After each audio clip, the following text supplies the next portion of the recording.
Hello everyone, Earl Henderson, Primordial Defense. Thank you for watching. I have another Monday quarterback video for you. I'm going to play this video and talk about things that are going on to better explain what's going on and talk about things that I think that are being done right and or done wrong. Without further ado, here we go.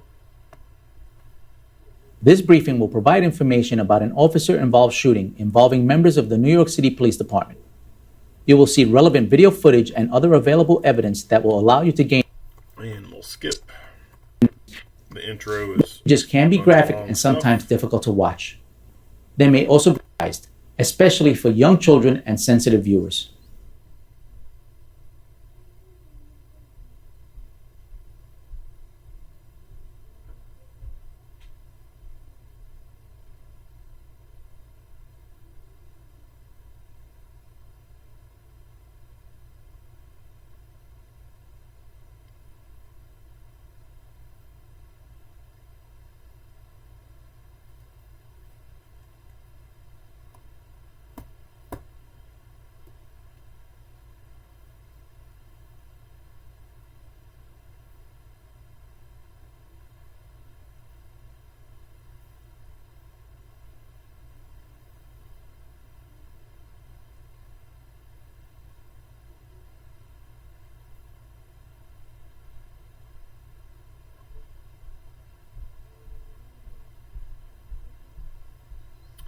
Well, it's got some blood on it.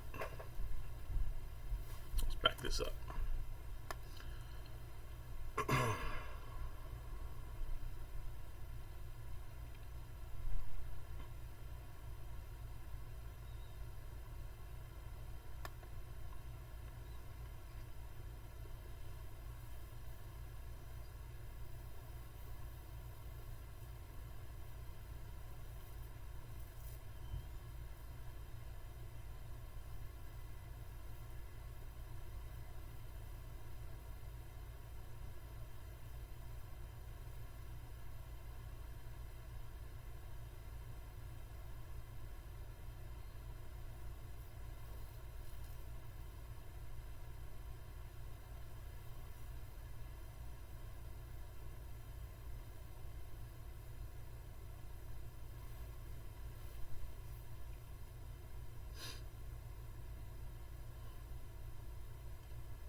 Well, that's a good ending.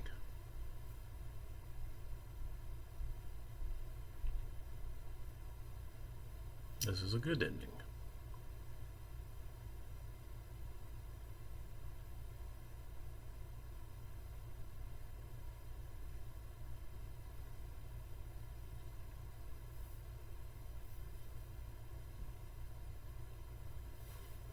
Okay, so I'll have to back it up. I may have missed it.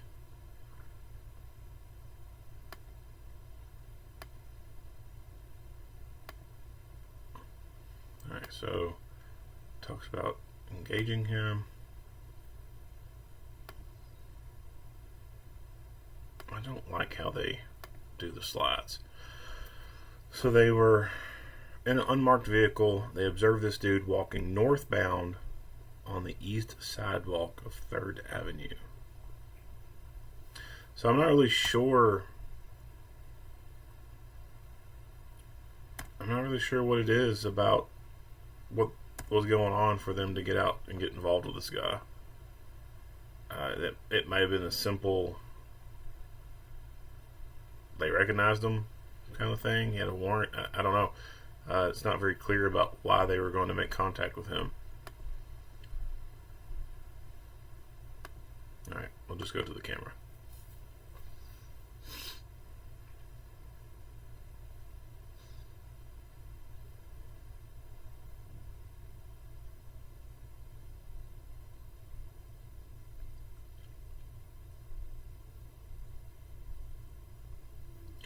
So nothing wrong with the audio. This is pre-event buffer. This is just what the camera captures. before the record button is hit. So once you hit that record button, it can include up to 60 seconds of video before you hit that record button. That way, if something suddenly happens and you hit the record button, you've got the last 60 seconds. At least they have that set up like that. By default, it's 30 seconds. You can actually make it go down to 10 seconds.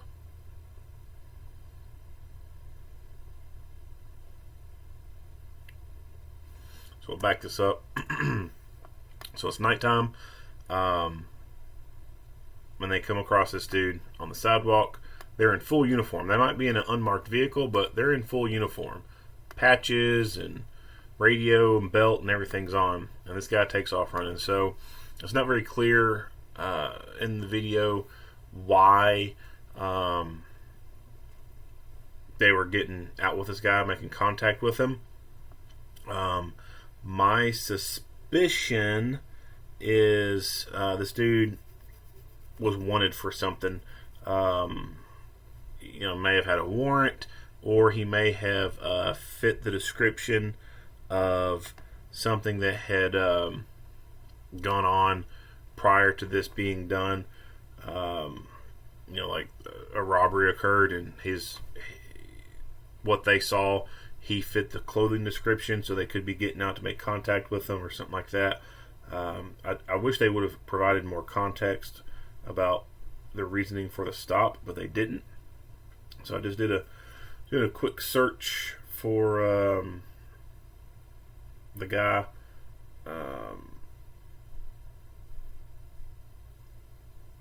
And looking at New York Post, title says, dangerous criminal injured in shootout with NYPD cops dies after he was freed without bail. Freed without bail. Oh man, New York's got a problem with this bail reform shit. So New York Post says the career criminal who blasted an NYPD cop during a Bronx shootout Tuesday was free to roam the streets despite having an open gun case because a judge let him go without bail, according to sources in records reviewed by the Post. Rameek Smith, who was shot dead in the melee, was also under the watch of a court-ordered mental health program as part of his sentence after pleading guilty to the 2020 felony gun charge in Brooklyn. Here's a guy who deserved to be in jail, and he wasn't, retired NYPD Detective Sergeant Joseph Giacalone said Wednesday. Then he shoots a cop, and now he's dead. Smith shot a veteran cop in exchange of gunfire in the Bronx Tuesday night and died early Wednesday from a gunshot wound to the head. A review of court records by the Post revealed that Smith, 25, remained free on the gun rap despite a bid by prosecutors in October 2020 to have him held on $50,000 cash bail. Of course, they show a mugshot from when he was arrested. And then there's a photo that says a memorial to Rameek Smith, 25, outside his apartment building in the Bronx. It is literally a cardboard box on its side with a like a little cork board thing sitting on top of it. And it says, "Love you, Lil Uzi. Police equal monsters. You will be missed by all of us. Rest in peace, Little Bit, Big B. Love, rest easy, rest in peace, miss you, Maggie, Jose," something like that, and rip. Well, inside this cardboard box, there's 3 candles, and there's 2 bottles of Hennessy. That's great. So the charges against Smith were not eligible for bail under the controversial 2019 state criminal justice reforms, but prosecutors argued that bail could be set because Smith was convicted on gun charges in a 2016 robbery on Staten Island.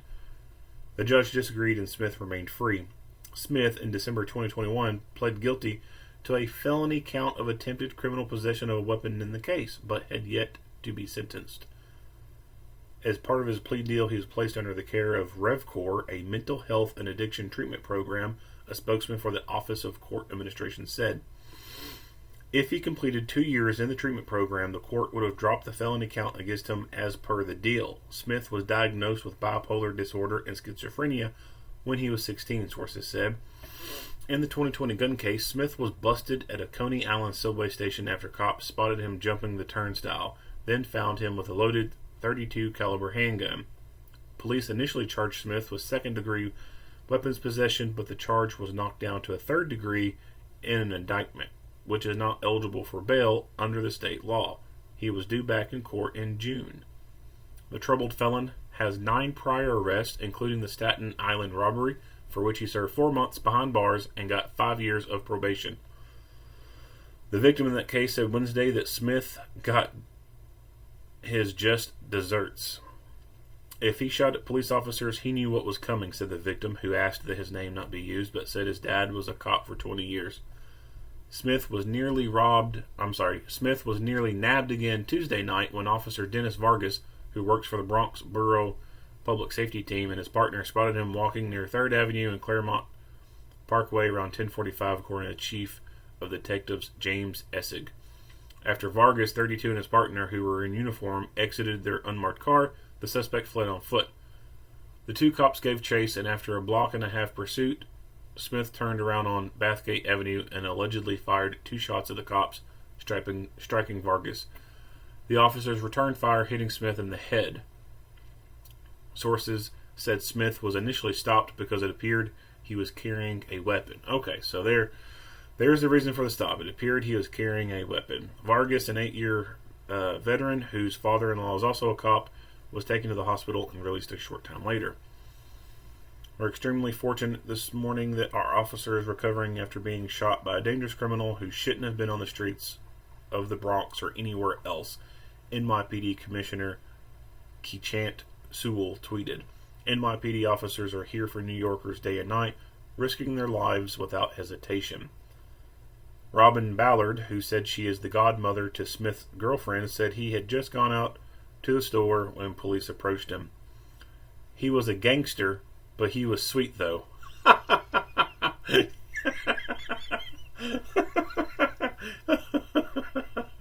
Oh, shit. Okay. All right. He was a gangster, but he was sweet, though, Ballard said. You know, like they say, he was in the wrong. If you shoot an officer, you know you're not going to live. They scared him, though. That's why he ran. He was a gangster, but he was sweet, though.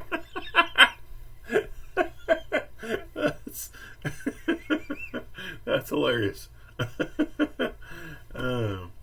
She said Smith belonged to a sect of the Blood Street Gang.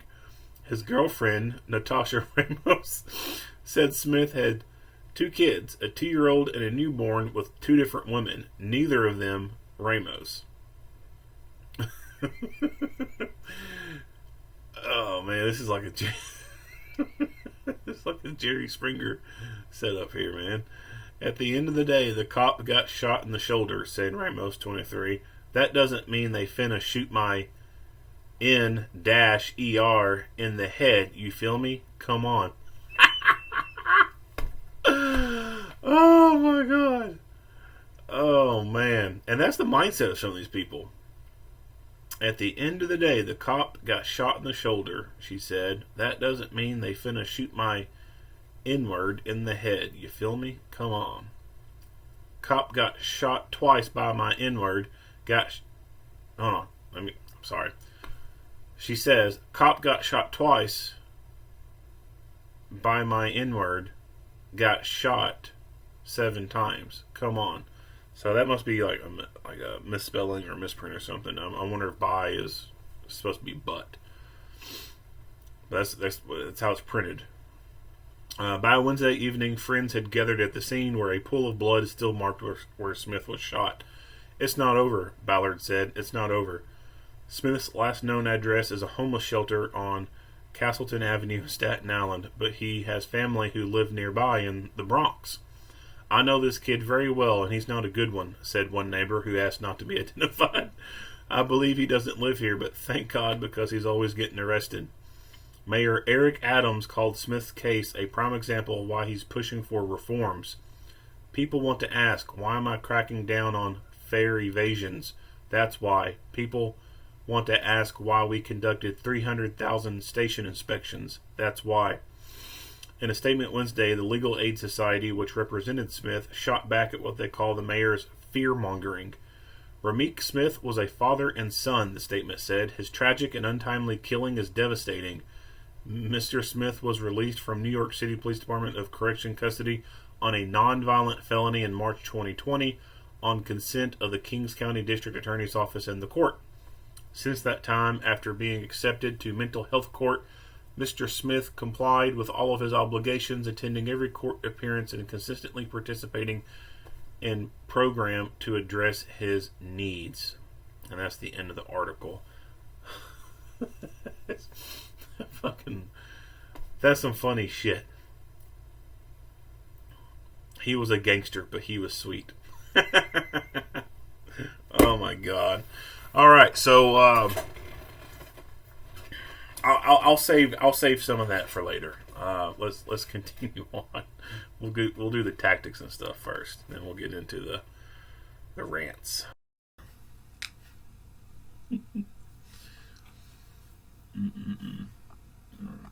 I need to fast forward, don't I?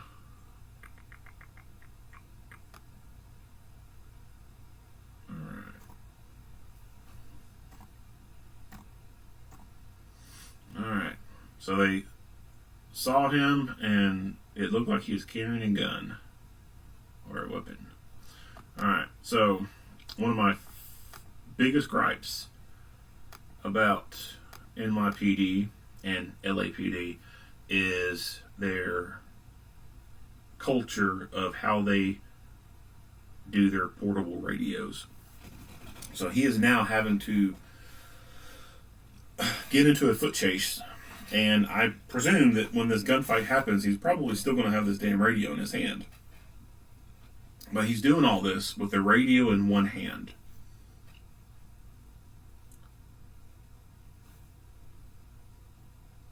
And let's say this guy turns around right here and produces a gun.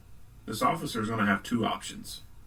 One, throw the radio out of his hand and get his gun out and go to a two-handed grip to return fire. Or he's going to have to hold that radio in his hand and pull his gun and fire one-handed. Handguns suck when it comes to accuracy because you only get 2 points of contact on them. Maybe 3 if you can rest your arms over a bench or, some type of brace or whatever. But traditionally, it's just two-handed grip on a gun. That's it. A handgun. So that's it. 2 points of contact. When you hold your gun one-handed, you're essentially slashing your accuracy in half. So you're taking a gun that already sucks for accuracy, and now you're making it even worse by holding it one-handed. This problem could be alleviated by the use of a shoulder microphone, a lapel mic, a remote mic, whatever terminology you want to use for it. The little thing that attaches to this portable radio, looks like a telephone cord, and at the end is a little clicky button that you press and talk into. If he had that attached to this radio, the radio would be able to stay on his belt, secured in its pouch, or if it has a swivel mount on it, it would be locked in place by the swivel mount. And a lapel mic, shoulder mic, remote mic, whatever, would be clipped to his shirt, either by the shoulder epaulette or maybe on his the gig line where the buttons are. Or if he's wearing a jacket, clip it to the outside of the jacket, whatever.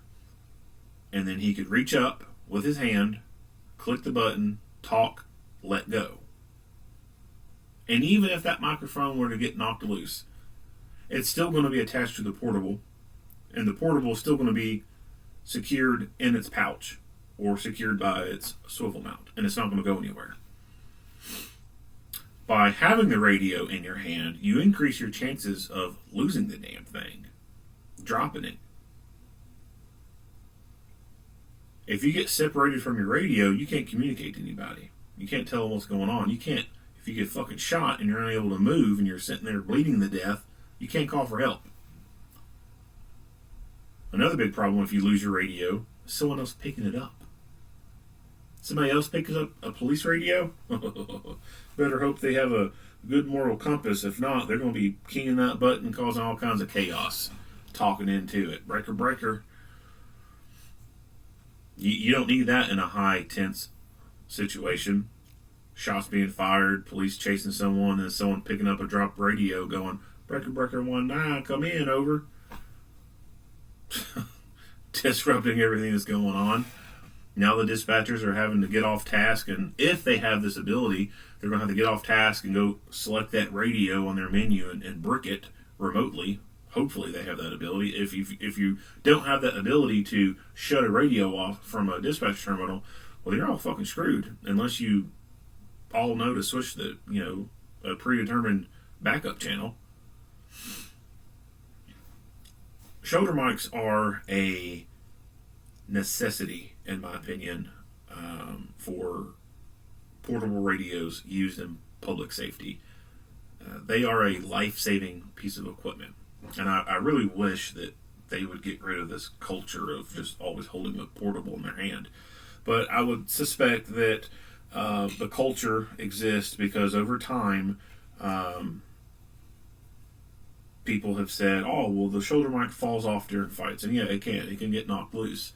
But there's remedies for that. But this culture of, oh, it gets knocked loose in a fight anyway, that and probably budgets. They probably just don't buy them a whole lot. They probably cost, they do cost a lot, and they probably just don't buy them, or because these radios are not take-home radios, they're issued out radios. Like, before this officer came on shift, this radio was probably being used by someone else, and he had to sign it out.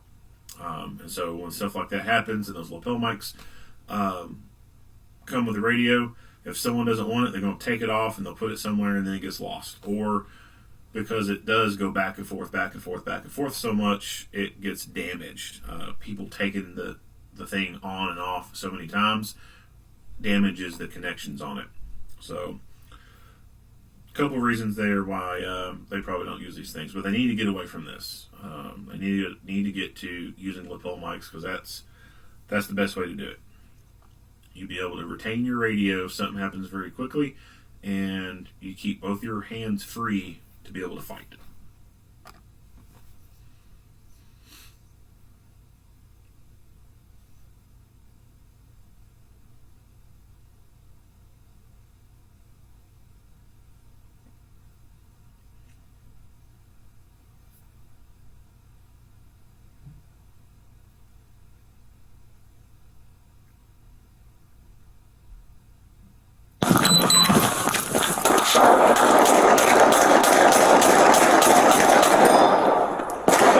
Shots fired!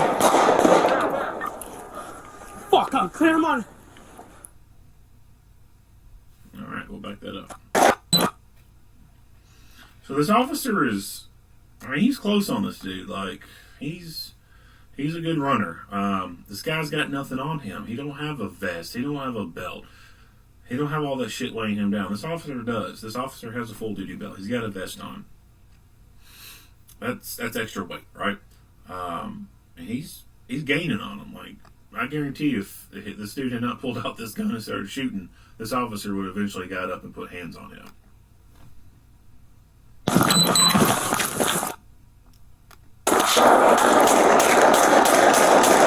And that's exactly what I mean by having a damn portable radio in your hand.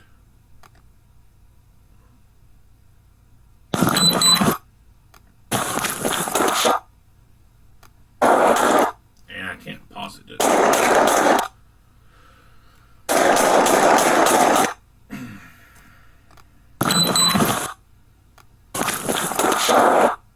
Yeah, that's probably the best freeze frame I'm going to get. So this is what I talk about when you keep the damn portable radio in your hand and you have to fight. That ends up making you have to shoot your gun one-handed. That sucks. That's not a good way to be shooting your gun. Now, out of all those times he fired his gun, did all of his rounds hit that guy? I don't think so. I mean, they didn't provide any information about this, but based off my reviews of incidents like this, studying gunfights, not every round hits the target in a gunfight. So he missed some rounds. Where do those rounds go? They're on a sidewalk. There could be people 50 yards down that we can't see in this video because of it's low light and the pixels. You just can't make them out. A handgun bullet is going to go a pretty good distance. I know for sure it goes out to 200 yards because I've shot targets at 200 yards with a pistol before.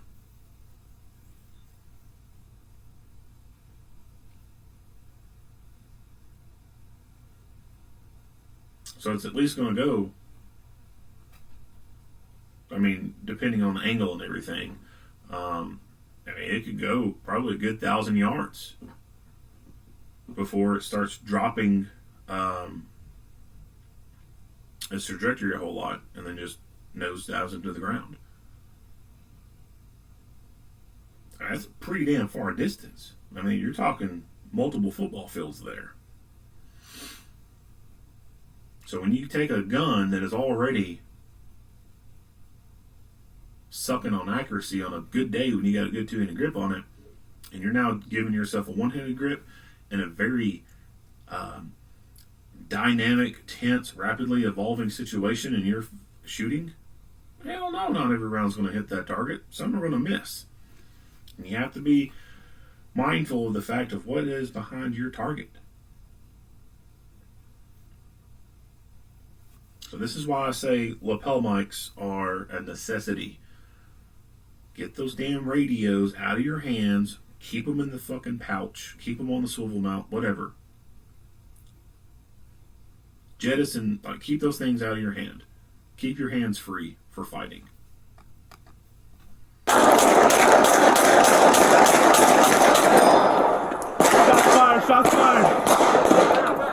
Alright, so he stopped firing, then we hear more gunshots being fired, so that must be his partner firing.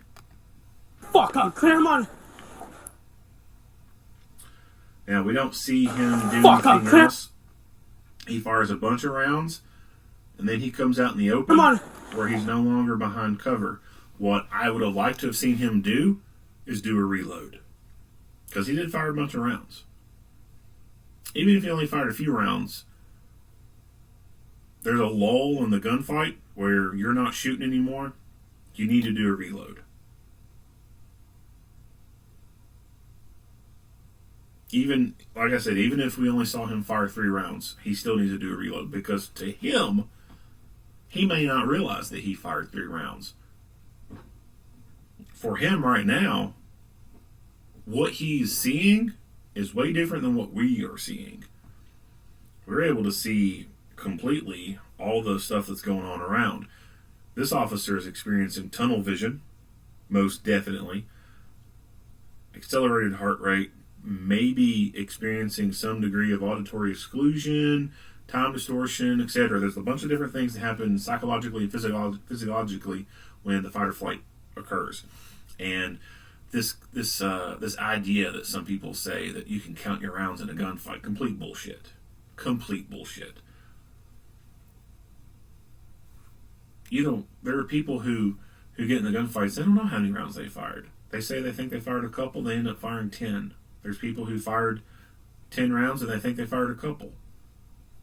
So you cannot rely on counting your shots. There's a thing called auditory exclusion where you don't even hear shit. There's been multiple accounts of officers getting in gunfights and they never heard their gun go off. There's been some who thought there was something wrong with their gun because they didn't hear it go off. Hunters experience auditory exclusion when they shoot a deer or other game. They don't hear the gunshot. When your brain starts going into fight or flight mode, that adrenaline starts dumping, that heart rate starts going super high, you start experiencing psychological and physiological changes in your body. So when you are shooting and there's a lull where you're not shooting anymore, do a reload. Even if you feel 100% confident that you only fired 2 rounds. You cannot count on that. You're under the influence at this point of a drug called adrenaline. Do a magazine change. Be ready to fight some more. If he had to continue to fight once he gets out here, who knows how many rounds he has left in his gun? He could have 6 rounds left. Would you rather re-engage with a full magazine or re-engage with a partially depleted magazine, and while you're swinging your dick out in the open, go to slide lock?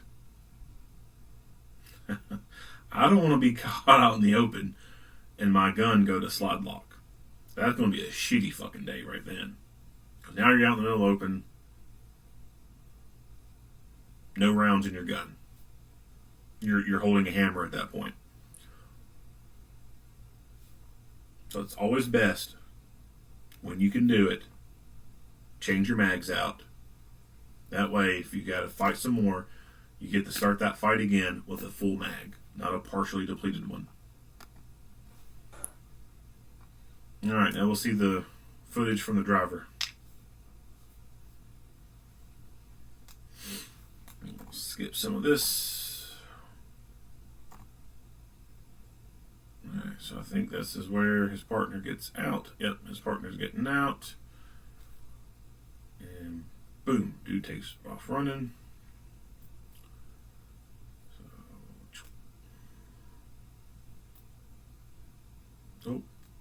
So, it's again, the portable radio in the hand. Like, this is so stupid. So fucking stupid. Now you're trying to operate the vehicle holding a radio in your hand. Right, it's shoulder mics. Like, use the damn things. There's a reason why they exist. And then, see that shit what I'm talking about right there. So this is just the same as shooting one-handed. I see this a lot in videos where officers have something in their support hand, whether it's a radio, a flashlight, keys, fucking clipboard, whatever. They will try to do what they've been trained to do, go to a two-handed grip, but they got something in their hand. So that tells me they have not trained to jettison objects out of their hand that they do not need.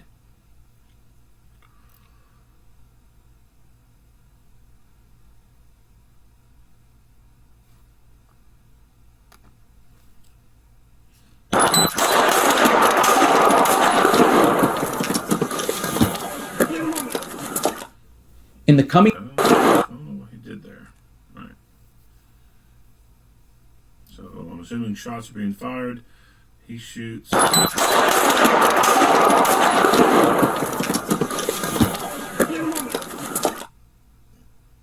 can't tell if that's the radio on the ground or not.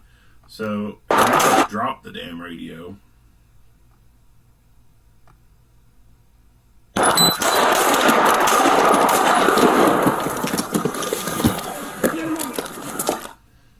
Nope.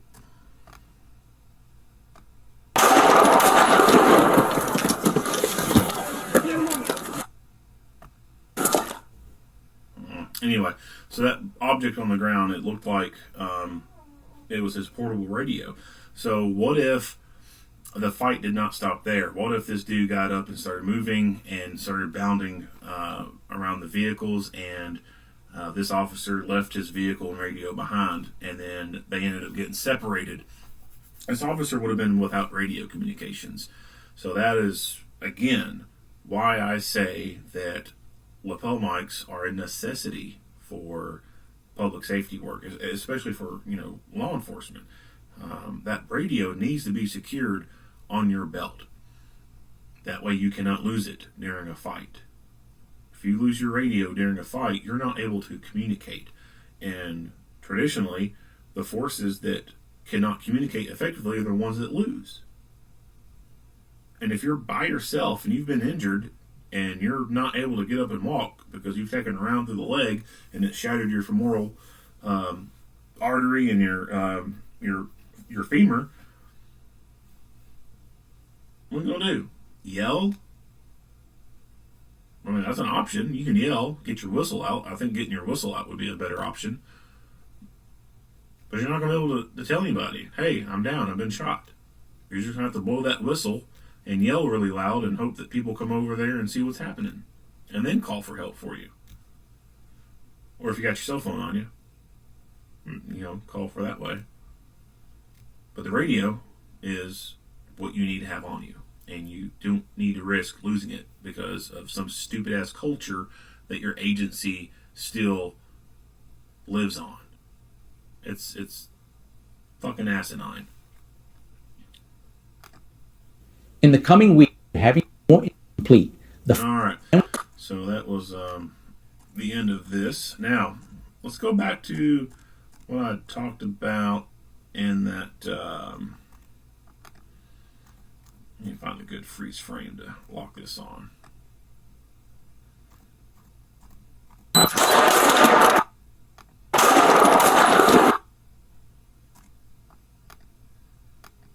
Yeah, we'll freeze frame it right there.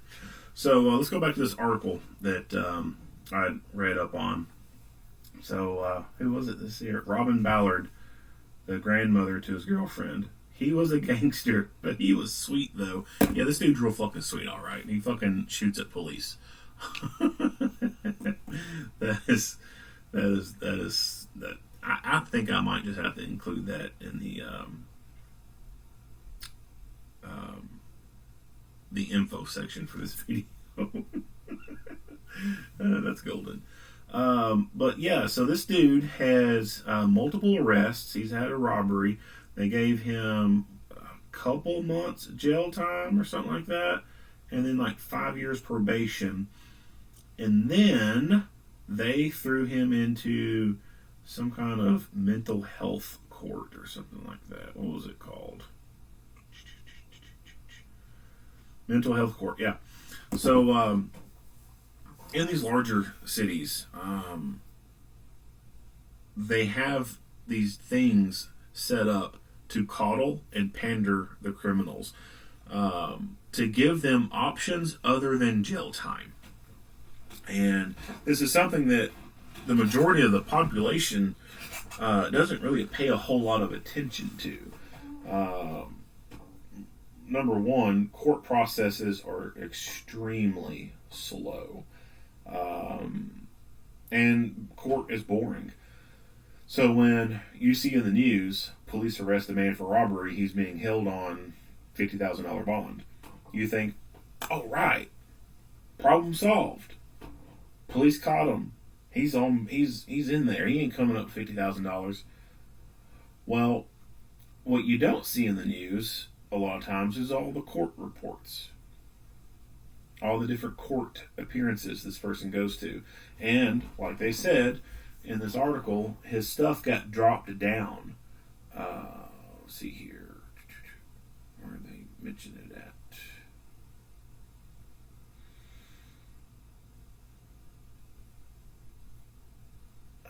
There's so much in this article to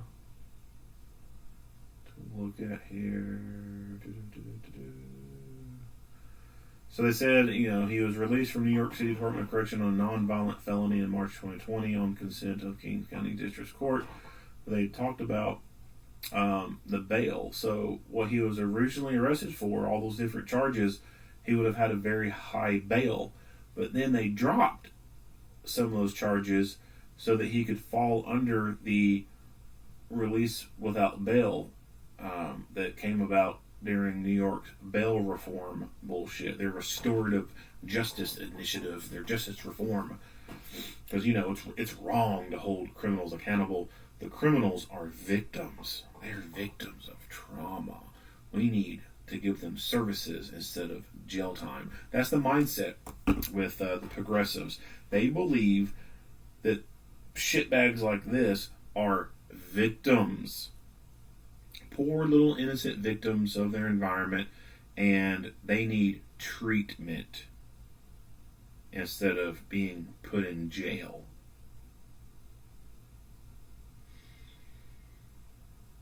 Yeah. This guy needed treatment, all right. And he finally got the treatment that he needed. He got some lead treatment. But that's what goes on in larger places. A bunch of bullshit reforms in criminal justice and different programs and things that basically coddle and pander the criminals and make it easy on criminals. Because people in these higher positions within Department of Corrections and stuff like that are very liberal minded and have this belief that the criminals are victims. They're victims of trauma and they need treatment instead of jail time.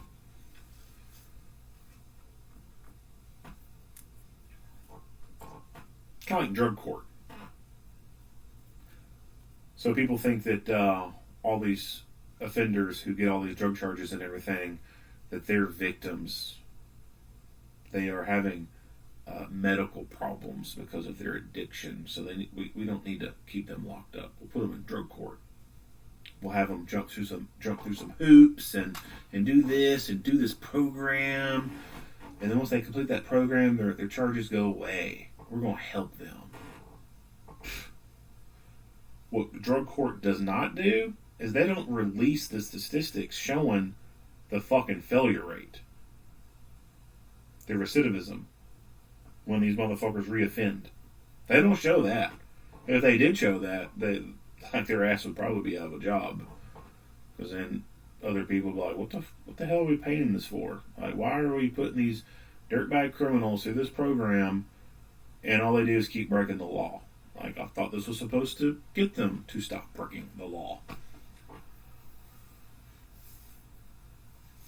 But it goes on and on and on and on, and the general public does not understand it. Because the stuff just isn't being put out there. It's not being put out there by those entities. They're not releasing stuff. Oh yeah, they'll for sure put out there on their social media. Oh, we had 5 people graduate from drug court today. They succeeded. They're free from their addiction. No, they're not. But they never, and it's interesting too, when those people graduate from drug court, they never mention the times that they failed drug tests while they was in drug court. They won't talk about that. Yeah, it took him a while to get through drug court. He failed his piss test a couple of times, but hey, he finally graduated though. We're doing society good, yeah. Bullshit. All you're doing is preventing people from being locked away in a cage who need to be locked away in a cage. There are just some people who just do not need to be out in society with the rest of us. They don't play well with others. They don't follow the rules. And they victimize people. They don't need to be with the rest of us. They need to be locked away for a long time or forever.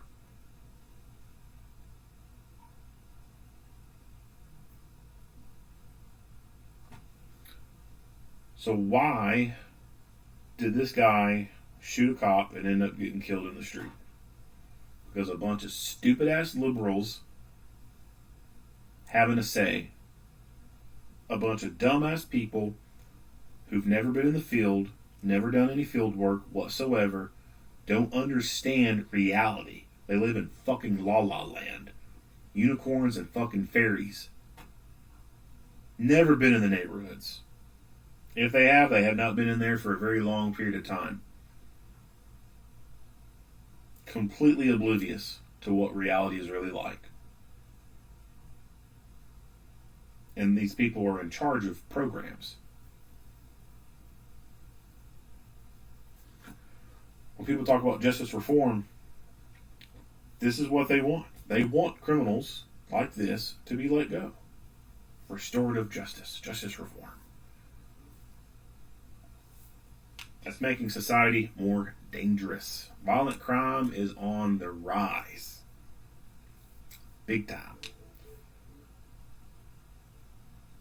We do need justice reform, but not in the sense that these liberals want to advertise. We need justice reform in the sense that we need to get harsh on crime. We need to make the criminals fear the criminal justice system again. They don't fear it. They see it as an annoyance. Like this guy, he knew he was going to get caught. He was going to have to go spend some time in jail and go through that whole bullshit process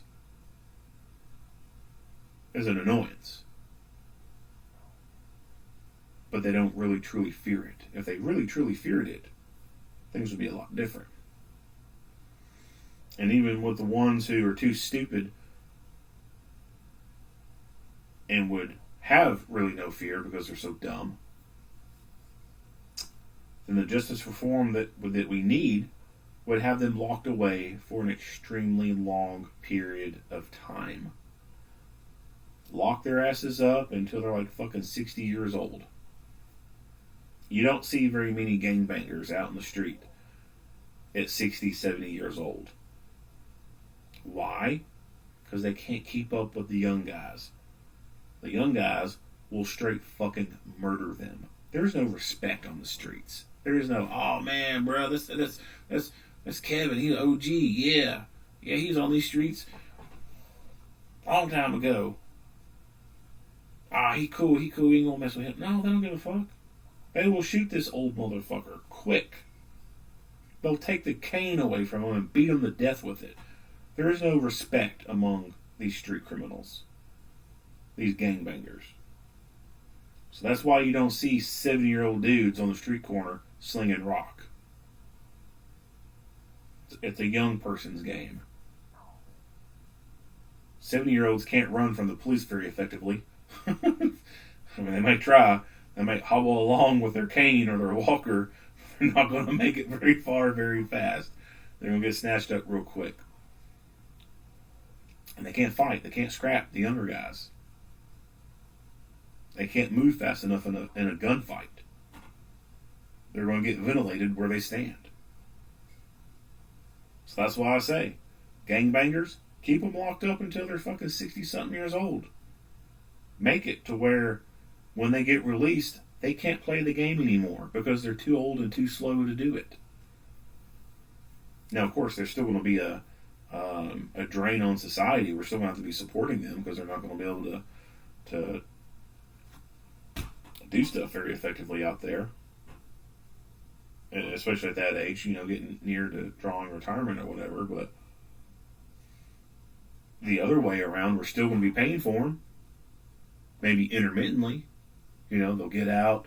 They'll go for a little period of time without getting caught, and they'll get caught again. They'll keep them in for a while. They'll get out, go for a little bit without getting caught, then get caught again. Still living on welfare. Like, we're always going to be taking care of these stupid motherfuckers. They're always going to be sucking our wallets dry, so to speak. They're always going to be on the government's titty. Why not just change how we do it? Lock them away until they're fucking 65 years old, and then let them out. Or until they're 70. Either way, I mean, hold them in there until an age where when they get out, they can't physically play the game anymore.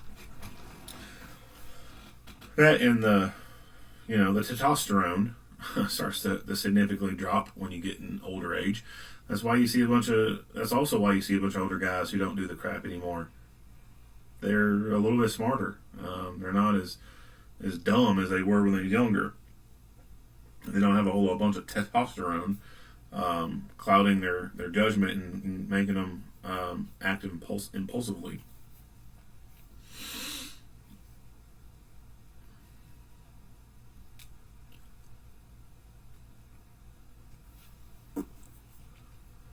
But until our society decides to start getting harder on criminals, this stuff's going to keep going on. It's going to keep going, and it's going to start snowballing.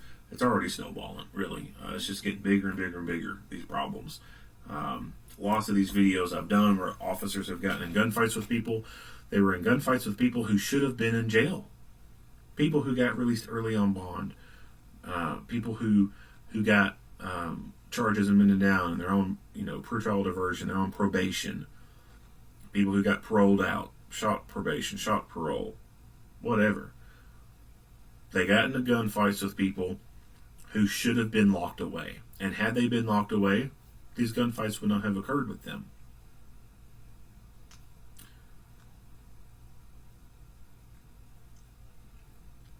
The threat to our law enforcement in society is not so much the street criminals anymore. It's the fucking judges and the prosecutors in these liberal cities. And the lawmakers. That's the real clear and present danger right there. They're the ones who are passing these laws and these initiatives to release these criminals. They're the biggest threat. They're the ones who should ultimately be held responsible when an officer dies in a gunfight with a criminal who should have been in jail. So when people talk about ending qualified immunity, okay, all right, sure, let's do a trial run on that. Let's try that, but we're going to start with the Department of Corrections Parole Board first. We're going to start with them, and then we're going to start with prosecutors, the ones who amend charges down, the ones who make plea deals. We'll start with them first. Then we'll see how things change. I guarantee you, the first time members of a parole board got their asses sued off and they lost everything, the next set of people who took over would probably be a little bit less inclined to just write these little blank checks, so to speak, for these people and let them out. They'd probably start looking at their files and looking at their behavioral reports and incident reports and stuff and be like, you know what? I don't think I want to lose the house that I'm living in right now because I really don't think this guy's going to make it out there. We're not going to recommend this guy for parole because the last people who made the mistake, they lost everything. That's where we need to start at if we do start looking at ending qualified immunity. Start with the parole boards and the prosecutors and the judges. Let's start with them. Start there first. And if everything seems all hunky-dory after that, then maybe you can start looking at possibly going towards the law enforcement sector.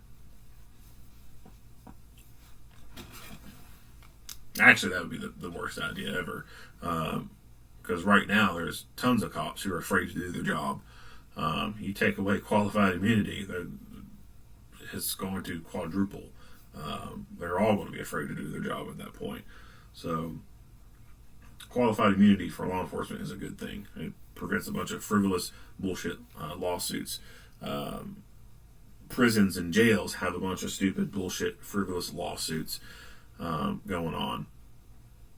And even police departments still today, they still have some bullshit lawsuits that go on. But if you was to end that, it would be so fucking high, the numbers of those things going on, that no one would want to do their job.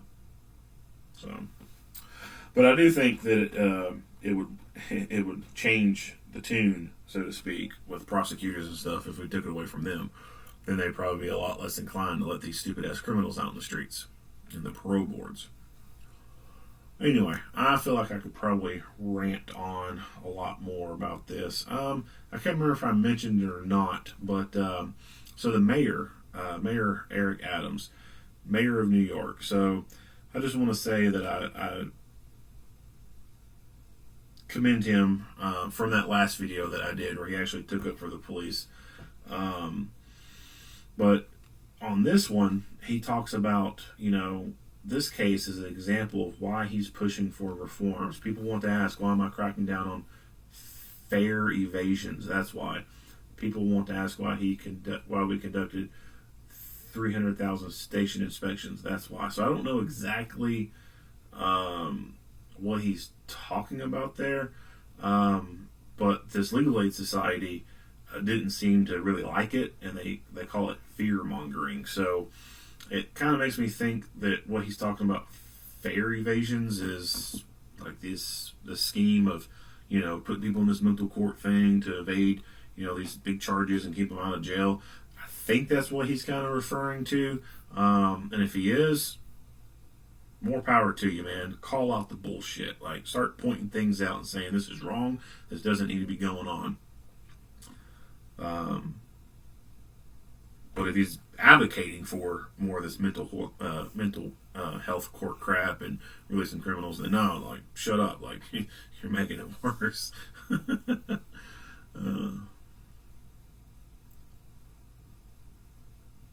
Alright, so that's it. Nothing else to talk about on this video. If you like what you hear and see, go ahead and give me a like and a share. If you have not already, hit that subscribe button and stay tuned for more Monday quarterback videos.